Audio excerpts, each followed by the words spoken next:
সরকারি খাতায় 100% প্রতিবন্ধী হলেও রেজাল্টে তাক লাগিয়ে দিল এই মেয়ে। জানা গেছে পশ্চিম মেদিনীপুরের চন্দ্রকোনা 1 নম্বর ব্লকের রিম্পা চ্যাটার্জি 4 বছর বয়স থেকে 100% দৃষ্টিহীন হয়ে পড়েন। পরিবারের সদস্যরা অনেক চিকিৎসা করেও দৃষ্টি ফেরাতে পারেননি। তবে তার মনের ইচ্ছা শক্তি তার এই প্রতিবন্ধকতাকে হার মানিয়েছে আজ। ছোটবেলা থেকেই পড়াশোনায় ভালো, মাধ্যমিক উচ্চ মাধ্যমিকে ভালো নাম্বার পেয়েছে। তারপর গোঘাটের ব্যাঙায় অঘোর কামিনী বিদ্যালয়ে ভর্তি হয়। বর্তমানে 4র্থ সেমিস্টারে পড়াশোনা করছেন। 3য় সেমিস্টারে রাইটার নিয়ে 80% নাম্বার পেয়েছে রিম্পা। তবে তার এই সাফল্যে আজ শুধু তার পরিবারের নয়, কলেজের নাম ও উজ্জ্বল করল রিম্পা। শারীরিকভাবে প্রতিবন্ধী হলে কি হবে, মানসিকভাবে অত্যন্ত সফল তিনি। তার জীবন যুদ্ধকে কর্নিশ জানাচ্ছেন শিল্পাঞ্চলের শিক্ষামহল। এ বিষয়ে কি জানা যাচ্ছে বিস্তারিত রইল আপনাদের জন্য, দেখতে থাকুন নিউজ বাংলা দিশা। কালীন পরীক্ষা হয়নি, আর ক্লাস 12-এরও টেট পরীক্ষাটা আমি নিজেই দিই। আর এইচএস এর রাইটার লেগেছিল এবং ফার্স্ট ইয়ার থেকে পুরোপুরি আমি রাইটারের উপর নির্ভরশীল হয়ে যাই, কারণ আমি নিজে হাতে তেমন চিঠি লিখতে পারছিলাম না, তবু তখন পড়তে পারছিলাম। তারপর থার্ড সেম থেকে এসে একদমই অচল হয়ে গেছি। এখন মা ছাড়া আমি কিছু পড়তে পারি না। খুব কষ্ট করলে হয়তো লাইট জ্বেলে মানে সেই রকম মানে পরীক্ষা পড়া হবে না, মানে কি কাকে ওই হবে আর কি। মাধ্যমিক কোন 2020 কোন স্কুল থেকে? মারুল বিশ্ব হাই স্কুল এইচএস ওইখানে 2022 কত পেয়েছিল মাধ্যমিক? মাধ্যমিকে 66%, এইচএসে? 89%। এখন কোন কলেজ? এখন ব্যাঙাই অঘোর কামিনী প্রভাতচন্দ্র মহাবিদ্যালয়।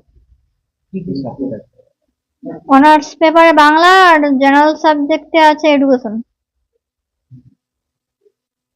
এটা কোন সেমিস্টার চলছে? 4th semester.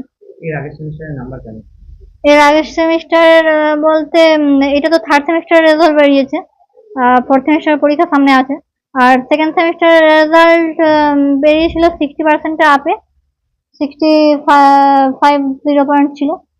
আর ফার্স্ট সেমিস্টার খুবই খারাপ হয়েছিল, কারণ আমি মনোযোগ দিয়ে পড়াশোনা করিনি সেরকম একটা, তো ওর রেজাল্ট খুবই খারাপ ছিল।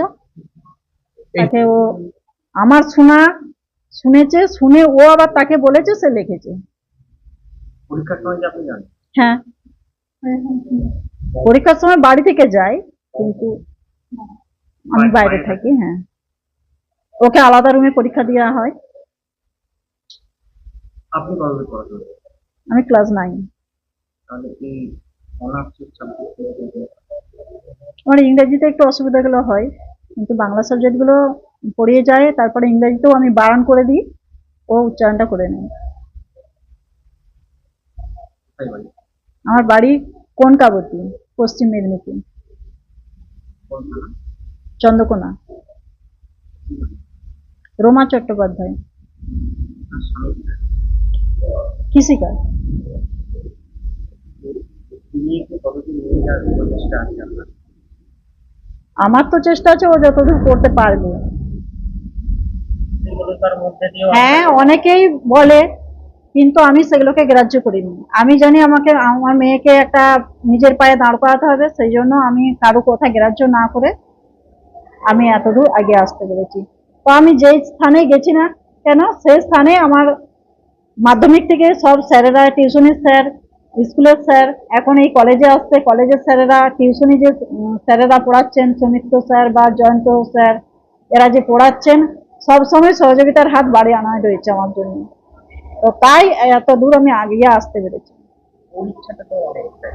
হ্যাঁ, ওর তো ইচ্ছা। মালতী মাতা হাইস্কিং মিল আপনাদের জন্য নিয়ে এসেছে সম্পূর্ণ ঘরোয়া পদ্ধতিতে চাতালে শুকিয়ে তৈরি কৃষ্ণভোগ মিনিকেট, ডহর, বাঁশকাঠি, মহারাজা জিরাকাঠি ও দুধেশ্বরীর মতো উন্নত কোয়ালিটির চাল।